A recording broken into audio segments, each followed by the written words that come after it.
अपनी अपनी पुस्तक खोल लीजिए, पढ़िए और समझिए। जैसा कि हमारा पाठ 14 समाप्त हो गया, आज हम पाठ 15 का अध्ययन करेंगे। पाठ 15 क्या है? अकबर और बीरबल। अकबर एक राजा थे और बीरबल एक उनके सलाहकार थे, है ना। मुगल बादशाह अकबर के दरबार में बहुत से बुद्धिमान लोग थे। उन्हीं बुद्धिमान लोगों में एक नाम बीरबल था। बीरबल प्रत्येक प्रश्न का सटीक उत्तर देते थे, इसलिए अकबर उनसे हमेशा प्रसन्न रहते थे। एक दिन अकबर बीरबल की किसी बात से अप्रसन्न हो गए। उन्होंने बीरबल को अपनी राजधानी से बाहर जाने का हुक्म दे दिया।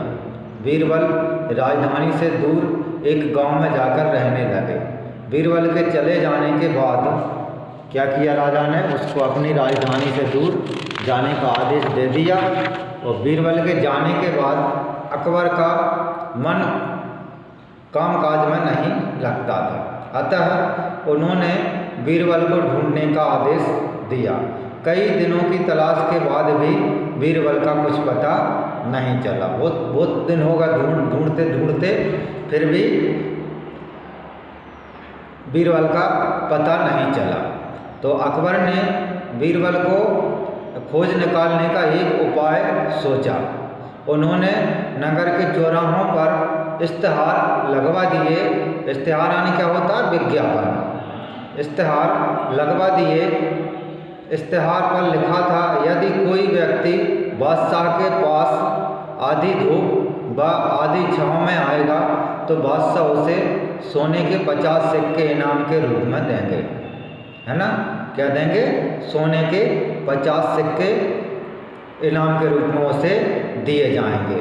पूरे नगर के लोगों ने इस इश्तिहारों को पढ़ा।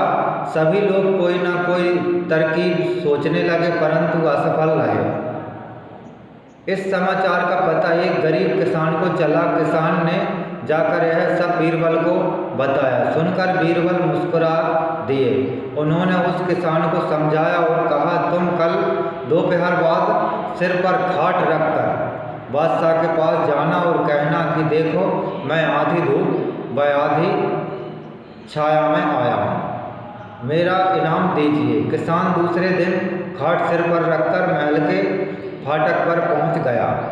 पहरेदार उसे देखकर हैरान रह गए। पहरेदारों ने बादशाह को सूचना दी।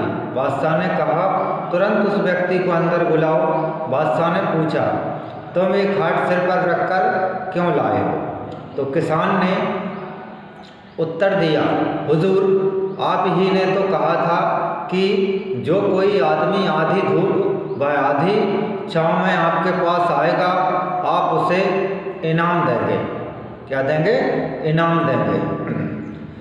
अब आप ही देखिए, मैं आपके सामने आधी धूप व आधी छाया में हूँ। तो अकबर किसान से बहुत प्रसन्न हुए। उन्होंने उसे इनाम के 50 सोने के सिक्के दिए और कहा कि अब तुम चुपचाप मुझे बीरबल का पता बता दो, क्योंकि ऐसी तरकीब सिर्फ उसके दिमाग में की ही उपज हो सकती है।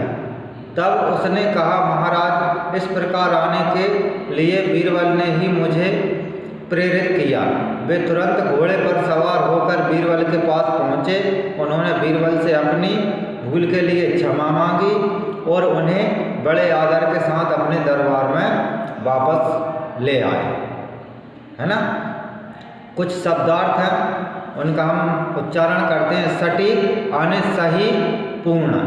हुक्म आदेश, उपाय युक्ति, क्षमा माफ़ी मांगना, अप्रसन्न नाराज, तलाश खोज, फाटक यानी द्वार, आदर यानी सम्मान।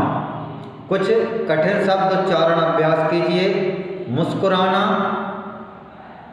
बुद्धिमान, अप्रसन्न, ढूंढना, पहरेदार, इश्तिहार।